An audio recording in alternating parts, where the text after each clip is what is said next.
पढ़िए भजन 32 का 1 से पढ़ेंगे। और बहुत इंपॉर्टेंट चीजें वहां पे लिखी हैं जो आपको समझाना जरूरी है। भजन 32 उसका 1 हम पढ़ेंगे वहां पर। क्या ही धन्य है जिसका अपराध क्षमा किया गया और जिसका पाप ढांपा गया हो। वाह, वो धन्य है। क्या ही धन्य है वह मनुष्य जिसके अधर्म का यहोवा लेखा ना ले और जिसकी आत्मा में कपट ना हो। ओके, आगे दिखाइए। जब मैं चुप रहा तब दिन भर कराहते कराहते मेरी हड्डियां पिघल गई। चौथी आयत, क्योंकि रात दिन मैं तेरे हाथ के नीचे दबा रहा और मेरी तरावट धूप कालकी से झुर्राहट बनती गई। अगला फिर लिखा है, जब मैंने अपना पाप तुझ पर प्रकट किया। वाह, इंपॉर्टेंट। इसके अंदर, इसके नीचे आप अंडरलाइन कर लीजिए। जब मैंने अपना पाप तुझ पर प्रकट किया, मैंने नहीं छुपाया अपने अधर्मों को परमेश्वर के सामने। मैंने सब कुछ परमेश्वर के सामने रख दिया, प्रकट किया और अपना अधर्म न छिपाया और कहा, मैं यहोवा के सामने अपने अपराधों को मान लूंगा, अपनी गलतियों को स्वीकार कर लूंगा। तब तूने मेरे अधर्म को और पाप को क्षमा कर दिया। और उसके बाद लिखा क्या है, इस कारण, यस, इस कारण, किस कारण? मैंने अपने अपराधों को छिपाया नहीं।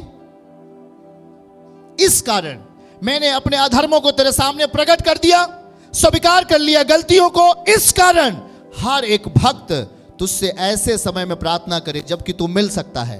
वो वही टाइम होगा जब आपने अपने अपराधों को मान लिया है, जब आपने अपने गुनाहों को स्वीकार कर लिया है और हर एक अधर्मों को प्रभु के सामने अंगीकार कर लिया है। ये वही टाइम है जब परमेश्वर आपसे मिल सकता है। निश्चय जब जल की बड़ी बाढ़ आए उस भक्त के पास ना पहुंचेगी। हालेलुया। जब जल की बड़ी बाढ़ आए, मतलब जब समस्या की बड़ी बाढ़ आएगी, जब दुखों का बाढ़ आएगा, बीमारियों का बाढ़ आएगा, याद रखो आपको छू नहीं पाएगा। क्यों? क्योंकि मैंने अपने अधर्मों को नहीं छिपाया। मैंने प्रभु के सामने अपने अधर्मों को रख दिया।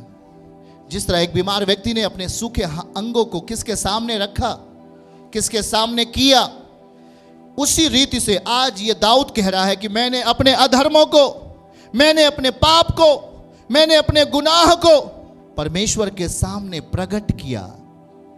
फिर से दिखाइए उस पद को, प्रकट किया।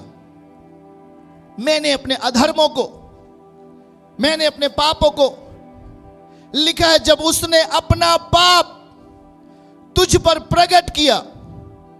आप जहां पे बैठे हो, आप एक आत्मिक सम्मेलन में बैठे हो, यहां पर कुछ भी आप मन में अगर छिपाएंगे वो आपको घात करेगा। सही चीजें अपने अंदर लो, गलत चीजों को प्रभु के सामने रखो। जब उसने अपना पाप तुझ पर प्रकट किया और अपना अधर्म ना छिपाया। अधर्म, आपने जो पाप किया, आपने जो गलतियां की, आपने जो गुनाह किया, आपने पश्चाताप नहीं किया, उसे छुपाओ नहीं, उसे प्रभु के सामने जाने दो। जो चीजें प्रभु के सामने जाएंगी वो बदल जाएंगी बेहतर अवस्था में। लिखा है जब मैंने अपना पाप तुझ पर प्रकट किया और अपना अधर्म ना छिपाया और कहा, मैं यहोवा के सामने अपने अपराधों को मान लूंगा, मैं उसे स्वीकार कर लूंगा। तब तूने मेरे अधर्म को, जो बीमारी के रूप में आ रहा था, अधर्म को जो मुकदमे के रूप में आपके अंदर आ रहा था, अधर्म को जो बीमारी और समस्या कर्ज के रूप में आपके ऊपर आ रहा था, लिखा है पापों को क्षमा कर दिया। याद रखो नीचे की लाइन, पापों को क्षमा कर दिया का मतलब उस कर्ज का बल टूट गया, उस शैतान का बल टूट गया, उस दुष्ट आत्मा का बल टूट गया, क्योंकि मैंने उस अधर्म को नहीं छिपाया। अधर्म शैतान के द्वारा आते हैं, अधर्म दुष्ट आत्माओं के द्वारा आते हैं। हर गलत कार्य अधर्म है जो आपको प्रमोट करेगा गुनाह की ओर, आपको आगे ले जाएगा पाप की ओर। इसलिए हर एक अधर्मी बातें अपने जीवन में प्रभु कह रहा है कि तू मेरे सामने खोलकर प्रकट कर दे। उस पाप को नहीं छुपा, उस गुनाह को नहीं छुपा, उस समस्या को नहीं छुपा, उस कड़वाहट को नहीं छुपा, उसे मेरे सामने प्रकट कर, खोल कर बता दे मुझे और अपने गुनाहों का अंगीकार कर ले। इस कारण, नेक्स्ट, तेज तर्रार बनो। इस कारण, छठवीं आए, बाइबल लेकर बैठो। जब उसने पापों को क्षमा कर दिया और लिखा है इस कारण, हर एक भक्त तुझसे ऐसे समय में प्रार्थना करे जबकि तू मिल सकता है।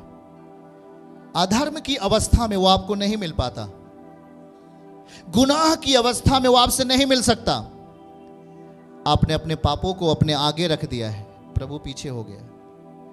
आपने अधर्म से प्रेम किया, आपने गलतियों से प्रेम किया, आपने गुनाहों से प्रेम किया, इसलिए वो छुप गया है। लेकिन जब आपने 5वीं आयत में जो चीज लिखा है, आपने अधर्मों को मान लिया, आपने अपने गुनाहों को मान लिया, प्रकट किया, मतलब वो जो चीज हमारे अंदर गलत था मैंने उसको प्रभु के सामने रख दिया।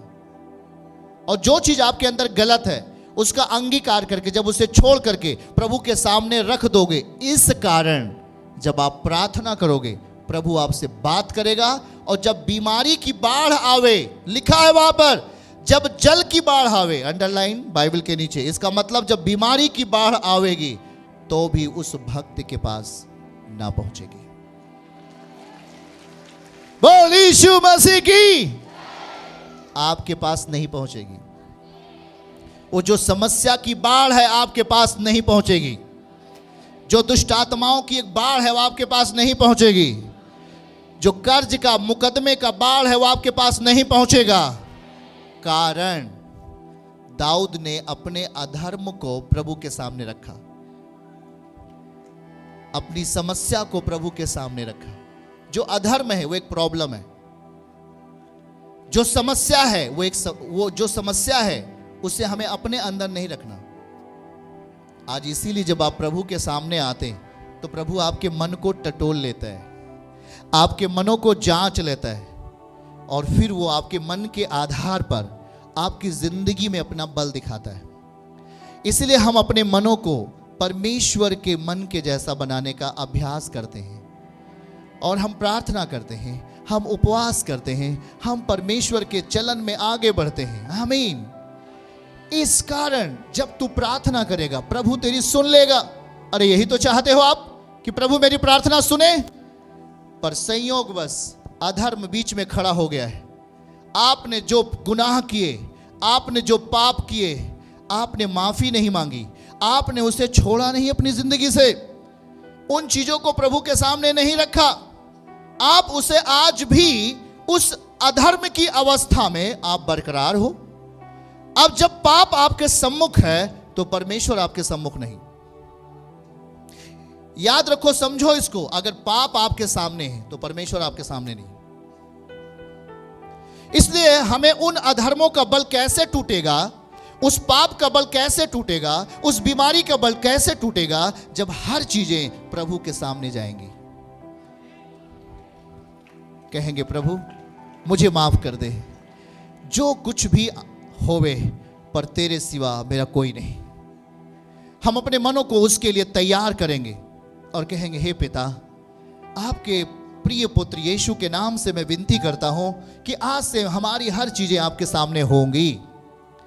चाहे मैं आधी रोटी खाऊंगा तभी वो तेरे सामने होगा, चाहे मैं जो कुछ भी करूंगा वो तेरे सामने मैं रख दूंगा।